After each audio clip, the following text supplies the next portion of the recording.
Hi అండి, welcome back to Priya Srinivas Telugu channel. అందరూ బాగున్నారా అండి? మేమైతే బాగున్నామండి. మీరు ఎలా ఉన్నారో కామెంట్ సెక్షన్లో తెలియజేయండి. లాంగ్ వీడియో చేయక చాలా డేస్ అవుతుందండి.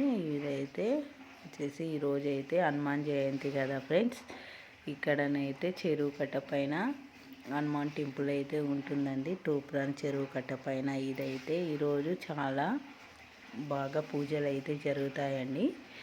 నిన్న స్వాములు కూడా బయలుదేరారు కదా ఫ్రెండ్స్. ఈరోజు అయితే ఫుల్గా పూజలు అయితే ఉంటాయండి. అలాగే ఇక్కడ అన్నదాన కార్యక్రమం మరియు ప్రత్యేక పూజలు కూడా ఉంటాయి. ఈరోజు హనుమాన్ జయంతి సందర్భంగా భక్తులు అయితే చాలామంది వస్తారండి. చూసారు కదా, ఇక్కడ గుడి ఎంట్రన్స్లోనే మనకి సాయిబాబా విగ్రహం అయితే ఉంటుందండి. ఇక్కడ రాముల వారి విగ్రహం కూడా ఉందండి. పూజలు అయితే జరిగాయి కదా, చూసారు కదా. ఈరోజు పూజ కూడా ఉందనేసి ఇదైతే చాలా బాగా అలంకరించారండి పూజలు. ఇదైతే స్వాములకి ఇరుముడు అదే కడతారు కదండి, అది ఉంటుందండి.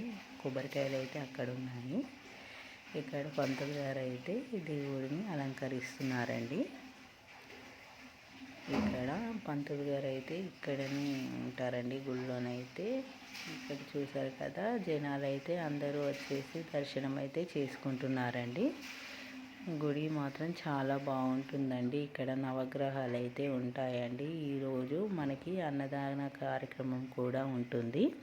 ఎందుకంటే ఈరోజు హనుమాన్ జయంతి కదా, అలాగనేసి ఇక్కడ అన్నదాన కార్యక్రమం కూడా ఉంటుంది. హోమం కూడా నిన్న జరిగింది. మళ్ళీ ఈరోజు కూడా ప్రత్యేక హోమాలు, పూజలు మరియు సత్యనారాయణ వ్రతాలు అన్నీ జరుగుతాయండి. గుడి మాత్రం చాలా ప్రశాంతంగా ఉంటుందండి.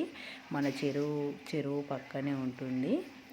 చాలా ప్రశాంతంగా అంటే చాలా ప్రశాంతంగా ఉంటుందండి. పక్కనే చెరువు, ఇటువైపు ఏమో పొలాలు మరియు మడిల్లో గుడి అయితే మనకు ఉంటుంది. చాలా అంటే చాలా బాగుంటుంది. ఇక్కడ హోమానికి అయితే పంతులు గారు సిద్ధం చేస్తున్నారండి. చూసారు కదా ఎలా డెకరేట్ చేశారో, చాలా బాగా డెకరేట్ చేశారండి. ఇక్కడ స్వాములకైతే ముడుపు అనేది ఉంటుంది కదా, ఇడుముడి అనేసి అవైతే నిన్న స్వాములు అయితే కొంతమంది వాళ్ళ మాల విరమణ చేస్తారు కదా, అక్కడైతే పెట్టారండి. చూసారు కదా, ఇప్పుడే పొద్దున్నే జనాలు అయితే చాలామంది వచ్చారండి.